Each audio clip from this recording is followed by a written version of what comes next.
Well, the market decided to wait until the second hour to move well, unfortunately. And as you guys know, I trade the first hour for options trading, so I got absolutely nothing today. Not only did price action not really give me anything, the contracts themselves really didn't give me anything. As you guys know, today is FOMC, so I am not going to be live futures trading, even though it's very tempting because I have had multiple red days in a row, and I'm feeling good about, it's probably would have been a green trade today, but rules are rules. I cannot do it. But anyways, it's FOMC today, right? 2 o'clock, we have the FOMC whatever's releasing uh, interest rates, I believe, and then we have Powell talking 30 minutes after that. But I still decided to trade this morning because there was a lot of volatility last night. As you guys know, India and Pakistan went to war yesterday, and they've always been bickering, but it's not every day that two nuclear capable countries declare war on each other, and they are both nuclear capable, which is mildly concerning. So I'm like, okay, maybe today's a volatile day as a result, because that just started yesterday, and they're blowing each other up and whatnot. Well, I was very wrong. Really, the opposite happened. It looked like the market was hyper indecisive on top of FOMC, which um, FOMC mornings, yeah, sometimes price action can be a little bit worse, but usually it's only the contracts that are the big difference. On FOMC days, as you guys know, the implied volatility on the options contracts are very, very, very high.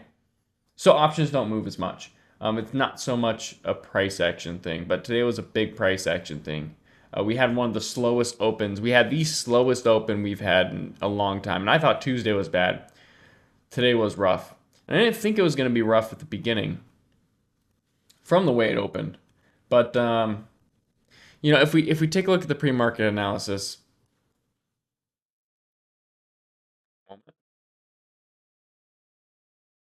you're going to see that ES perfectly swept this pivot here yesterday, but missed this one down here, right? So, and we have invalidated a majority of this entire run. So naturally, I am bearish for 5601 on ES, and NQ looks the same.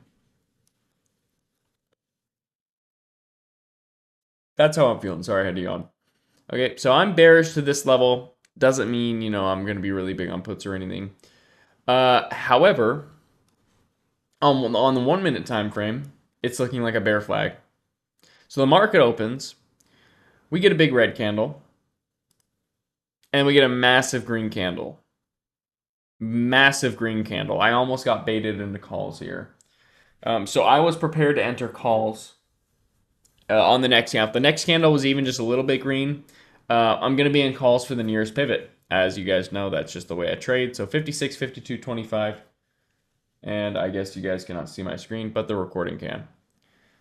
All right, anyways, this is my screen. So on this candle right here, it was looking pretty good for calls, but I decided to wait a little bit more. ES did validate a majority of the drop, but I wanted at least one more little green candle. But so far, it's looking like what I expected, right? It's looking like a very volatile opening. We had two huge candles in a row, a sizable red candle, and then a green candle literally twice that size. It's looking good to be a good morning, and that matters a lot because if the market opens really bad, like the first couple of candles are really bad, then I'm not going to be nearly as trigger happy on entering trades, right? But because those first two candles open like that, I'm ready to trade. I'm not seeing many red flags at the moment.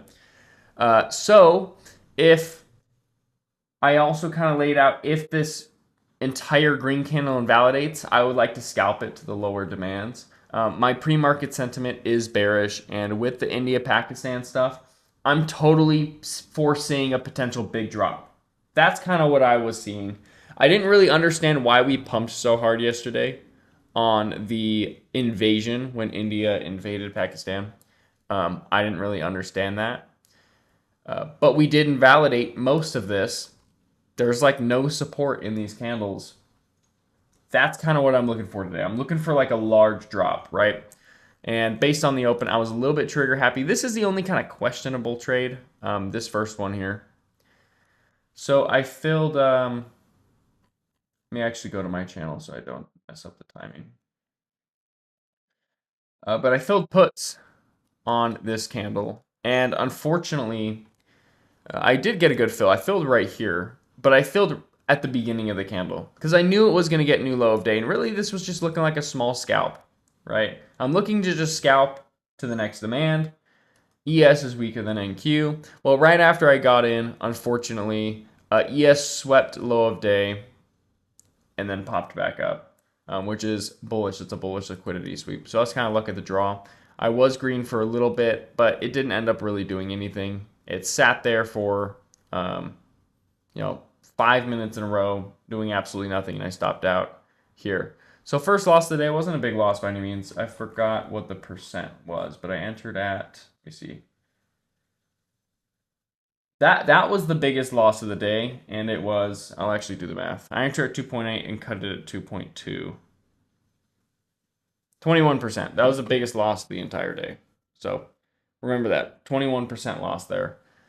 So that was quickly invalidated. I cut that very early. Like the second it started popping up right to here, I was out. Right. And it kind of made sense. And that trade is a much more gambly trade than I usually take. It's one of those trades that has a ton of potential, but not quite as likely to play out. Right? Because you don't really know.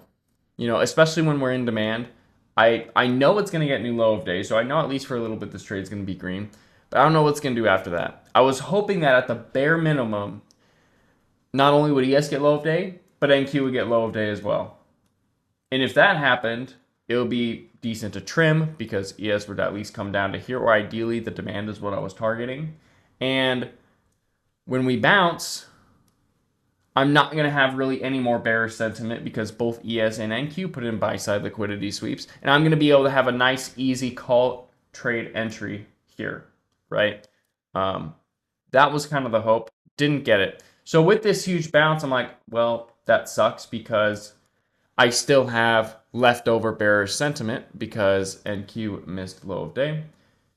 But this is a very bullish candle, and it's looking like SPX calls at the moment. But I need to get a bit higher, right?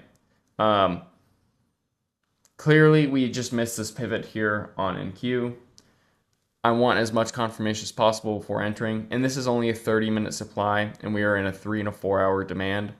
So with the lower lows and all that, I'm looking to enter calls roughly here to this pivot.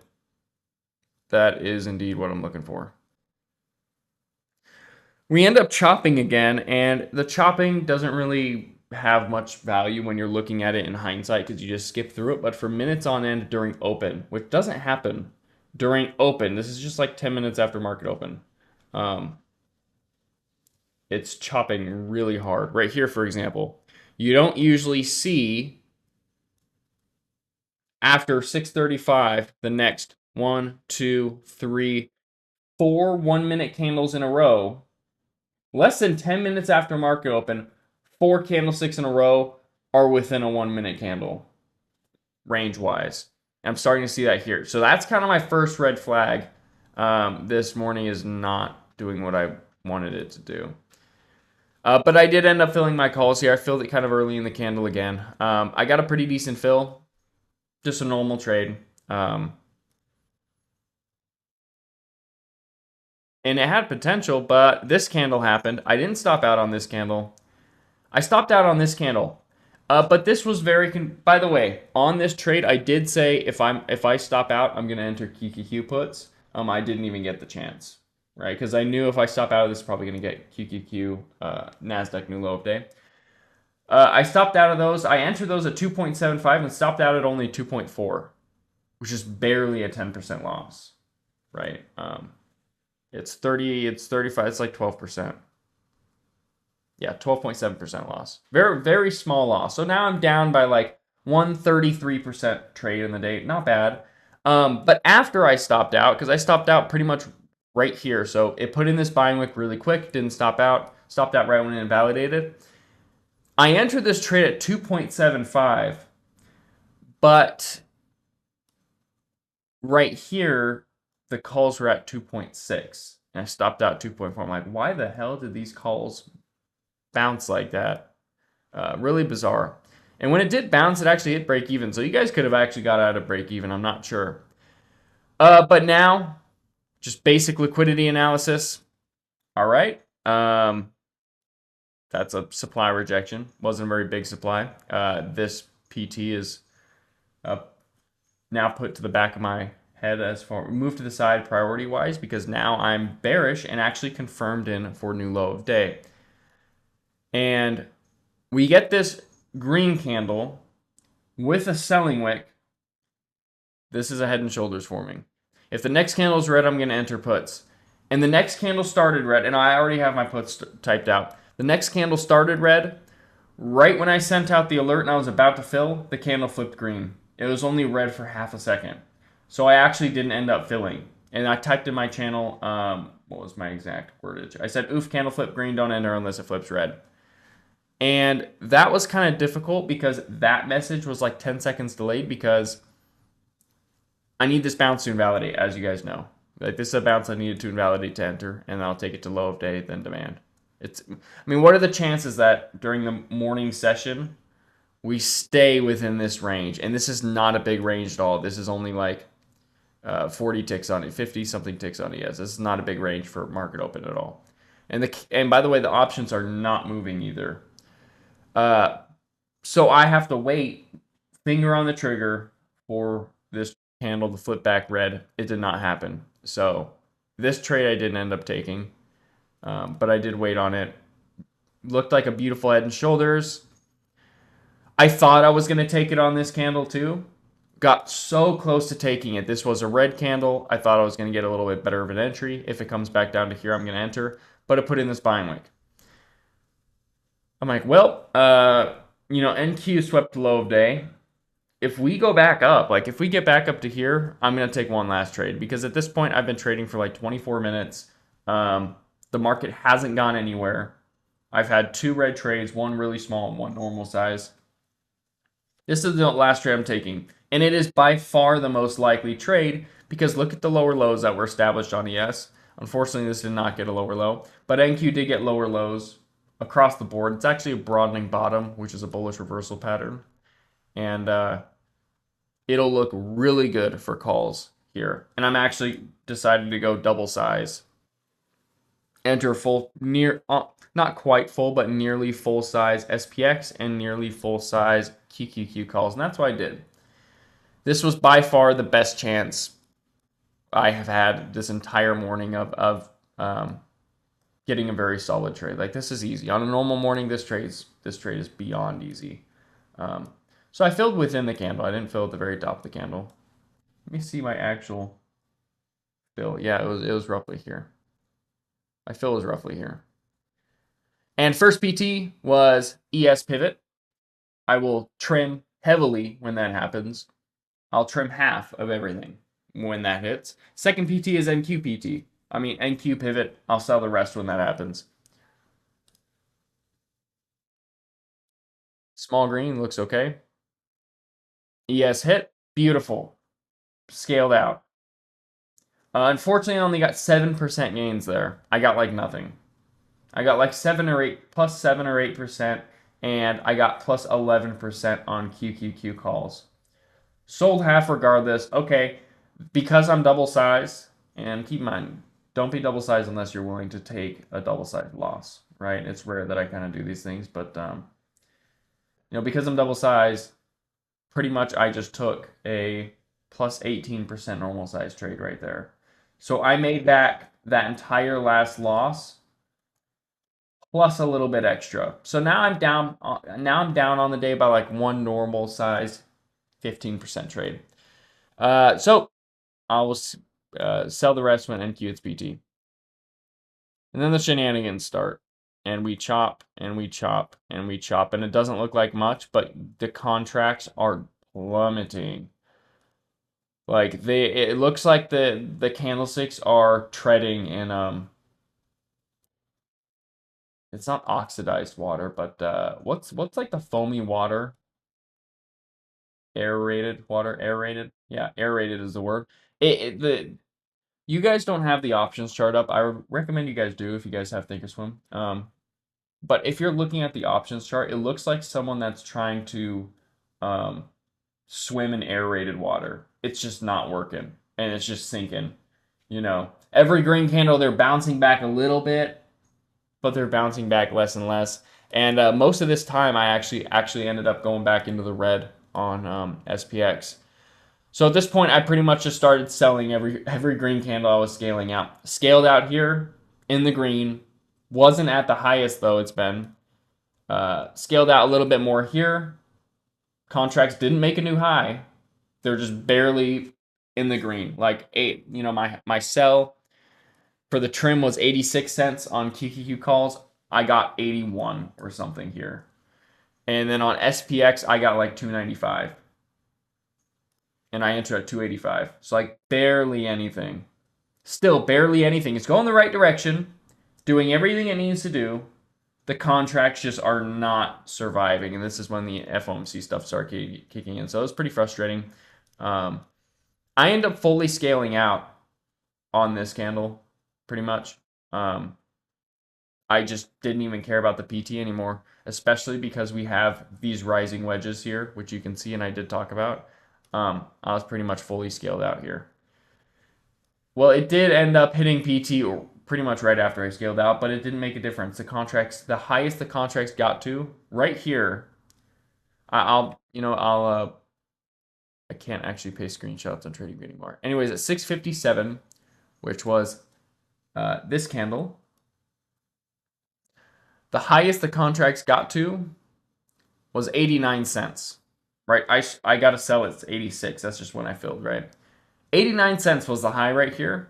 The high right here, when PT hit at 724, was at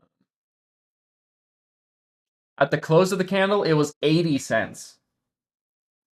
The close of that green candle was a green candle on NQ, but a red candle on the options chart. It was 80 cents. And the highest it got to, the absolute highest it got to was 84.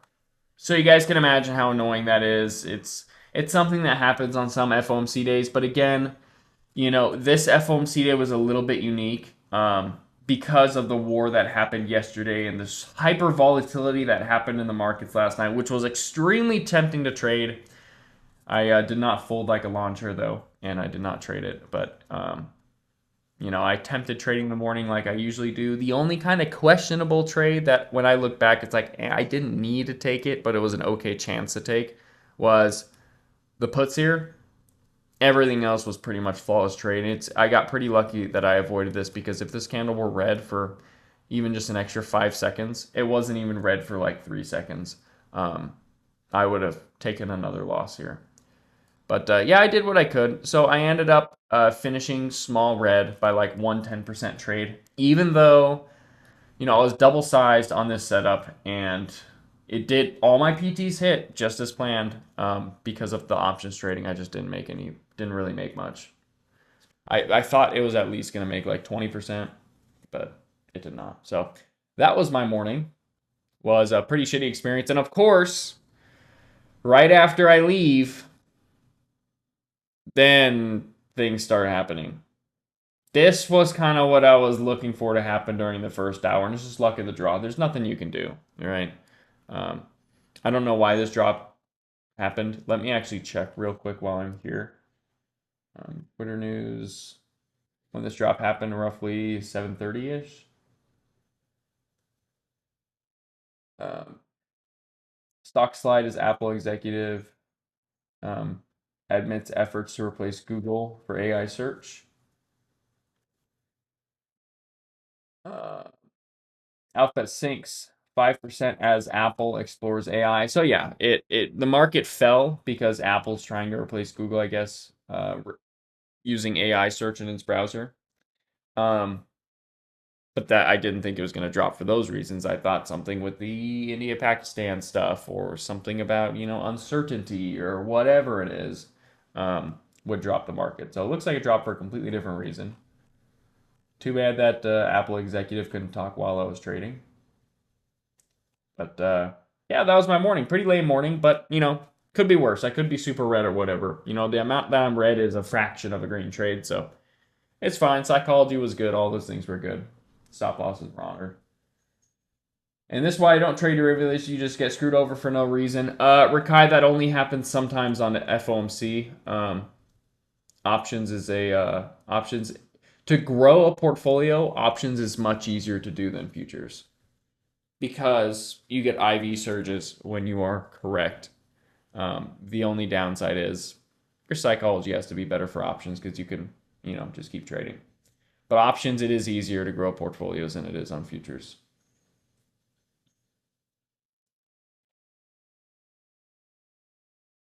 The fact that Bryce is even able to make a profit on options trading is respectable. Rikai, I have hundreds of people in my DMs that make money with my option alerts every single day.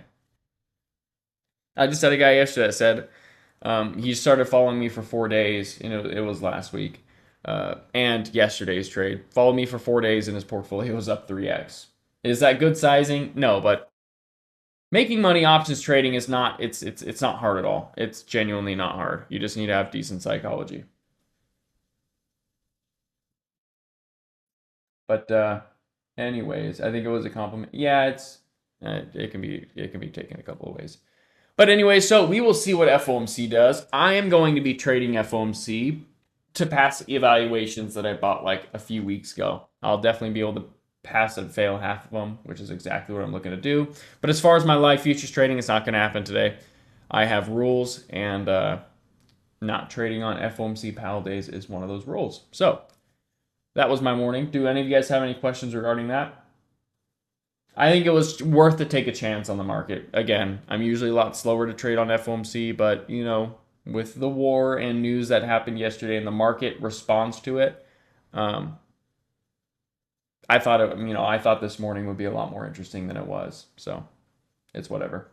Are you streaming the evals for FOMC? No, Tywork. There's no point. Literally 1 minute before FOMC, I'm taking half of like the 30 evaluations that I have. Half are long, half are short, 5 minis each. You're probably gonna pass half of them, you know. So that's what I'm doing. Yeah, no, there's no need to stream. But aside from that, all right. Well, we will be back to normal price action tomorrow, ideally for the morning, and normal futures trading as well. I'll let you guys know when this is updated. And yeah, if you continue trading, good luck, and just retain good psychology. Honor your stop losses. FOMO. We always have people fold like lawn chairs on FOMC. All right, that's what I meant to say. FOMC, not FOMO. But every single FOMC day, every single month, there's at least a handful of people, at least that I talk to in premium, that fold like lawn chairs and give into FOMO. If you think that may be you, turn off your computer. Don't come back today. You can come back and look what happened after market close. If you are statistically likely to trade FOMC even though you're not supposed to, and it's going to result in bad things, which you would know because your journal says so. Because last time FOMC happens, or the last two times, you lost futures accounts and did terrible on options. Turn your computer off now. Don't come back. Let's make today like our first FOMC that people don't fold. And I know that's impossible because we only have a handful of people in this voice listening to me. But I'll send out an announcement. Don't fold to the pressure. But man, this price action is great. This is what I wanted this morning. Unfortunate. Yeah, that's great, Bree.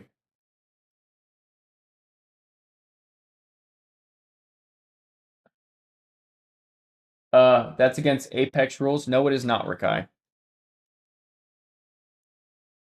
Passing evaluation, there are no rules to pass evaluations. They want you to pass evaluations because they know you're going to blow up the PA accounts. And if you cheat to pass evaluations, you're going to cheat on PA accounts and they're going to have a reason to not deny you payouts. There's no rules for evaluations whatsoever. But all right, I will see you guys later. I'll let you guys know when it's posted. If you do decide to trade, be wise, be smart, and good luck. And if you guys need anything, let me know. I know there's a bunch of people in my DMs that I need to answer. I will do that today. And yeah, I'll see you guys later.